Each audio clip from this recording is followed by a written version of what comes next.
नमस्कार, मैं हूं प्रशांत भारद्वाज और आप देख रहे हैं न्यूज रूम पोस्ट। छत्तीसगढ़ की सत्ता में 5 साल बाद लौटने वाली बीजेपी ने रविवार को 3 बार के मुख्यमंत्री रहे डॉक्टर रमन सिंह की जगह आदिवासी समुदाय से आने वाले विष्णुदेव साय को सत्ता की कमान सौंपने का फैसला किया। उनके बारे में हमने कल भी आपको बताया था।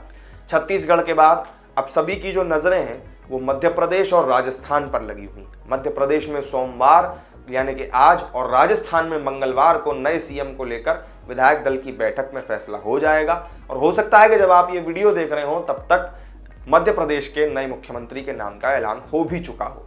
ऐसे में लेकिन अब यहां पर सवाल उठता है कि छत्तीसगढ़ की तर्ज की तरह ही अगर बीजेपी इन दोनों राज्यों में भी सेम फॉर्मूला सेम पैटर्न अगर लागू करेगी या फिर सीएम का कोई सरप्राइज ऐलान करेगी। मध्य प्रदेश में सीएम का फैसला करने के लिए बीजेपी के केंद्रीय पर्यवेक्षक, हरियाणा के मुख्यमंत्री मनोहर लाल खट्टर, ओबीसी मोर्चा के अध्यक्ष के लक्ष्मण और आशा लाकड़ा ये विधायकों के साथ बैठक करने वाले हैं। विधायक दल के नए नेता का फैसला भी हो जाएगा। वहीं राजस्थान की बात करें तो वहां पर पर्यवेक्षक रक्षा मंत्री राजनाथ सिंह, सरोज पांडे और विनोद तावड़े के मंगलवार को जयपुर पहुंचकर विधायकों के साथ बैठक वो करेंगे। इसके बाद ही मुख्यमंत्री के नाम पर मुहर भी लग जाएगी। हालांकि छत्तीसगढ़ में जिस आसानी के साथ बीजेपी ने सीएम का फैसला कर लिया है, राजस्थान और मध्य प्रदेश में ये उतना आसान नहीं है। छत्तीसगढ़ में बीजेपी ने भले ही पूर्व सीएम डॉक्टर रमन सिंह को मुख्यमंत्री न बनाया हो, लेकिन नाम का ऐलान उन्हें विश्वास में लेकर ही किया गया है। आदिवासी समुदाय के विष्णुदेव साय को रमन सिंह का बहुत करीबी माना जाता है और यही वजह है कि बीजेपी विधायक दल की बैठक में विष्णुदेव के नाम का प्रस्ताव भी रमन सिंह ने खुद ही रखा था। इसी तरह से आदिवासी समाज से आने वाले विष्णुदेव साय मुख्यमंत्री बनाने की उनको पूरी पटकथा लिखी गई। बीजेपी ने 2024 के लोकसभा चुनाव और जातिगत समीकरणों को भी ध्यान में रखते हुए छत्तीसगढ़ में आदिवासी दांव खेला है ताकि प्रदेश के साथ साथ देश के जो दूसरे राज्य हैं उनमें आदिवासी समुदायों को भी एक सियासी संदेश दिया जा सके। और अब माना जा रहा है कि रमन सिंह को स्पीकर की कुर्सी सौंपी जा सकती है, विधानसभा स्पीकर उन्हें बनाया जा सकता है और इसके साथ ही राज्य के जातीय समीकरण को साधने के लिए 2 डिप्टी सीएम भी बीजेपी बना सकती है।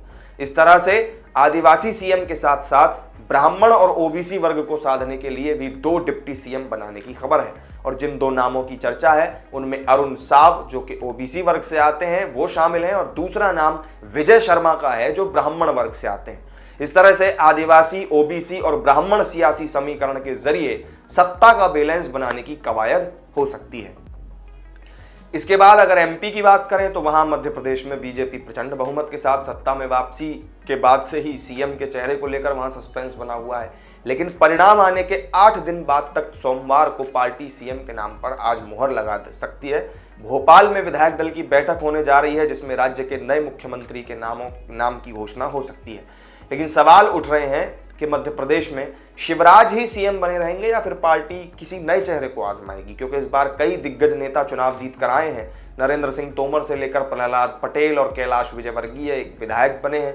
ऐसे में प्रदेश की सियासत में सबकी जो नजरें हैं वो मुख्यमंत्री पद पर जमी हुई हैं। शिवराज सिंह चौहान खुद ओबीसी समुदाय से आते हैं, राज्य में बड़ी आबादी ओबीसी वर्ग की रहती है। शिवराज एमपी में लगातार उन इलाकों का दौरा कर रहे हैं जहां पर विधानसभा चुनाव में बीजेपी इस बार कमजोर रही थी।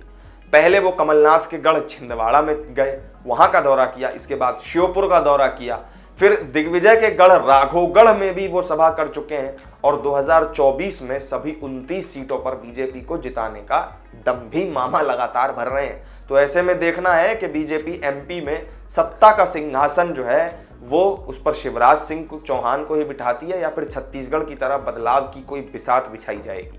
बीजेपी ने जिस तरह से छत्तीसगढ़ में नई लीडरशिप को स्थापित करने के लिए विष्णुदेव साय को सीएम का पद सौंपा, क्या उसी तरीके से राजस्थान में भी मुख्यमंत्री घोषित होगा? ये भी एक बड़ा सवाल है।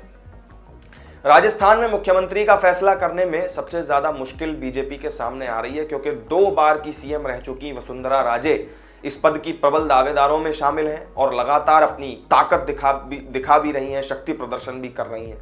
राजस्थान में विधायक दल की बैठक मंगलवार को होगी और तभी सूबे के नए मुखिया का ऐलान भी किया जाएगा। लोकसभा चुनाव को देखते हुए माना यह जा रहा है कि बीजेपी राजस्थान में सीएम चेहरे से जातिगत कार्ड जरूर खेल सकती है। वसुंधरा राजे से लेकर के गजेंद्र शेखावत, अश्विनी वैष्णव और सीपी जोशी जैसे नेता सीएम बनने की दौड़ में हैं।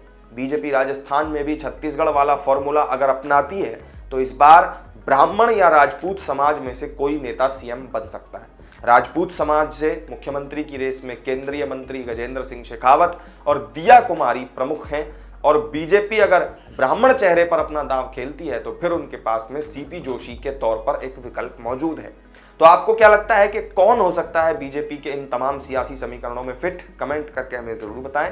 वीडियो अगर अच्छी लगी हो तो लाइक और शेयर कर दें और चैनल को सब्सक्राइब करना ना भूलें। फिर मिलेंगे एक नई वीडियो में नई जानकारी के साथ, तब तक के लिए दीजिए इजाजत। नमस्कार।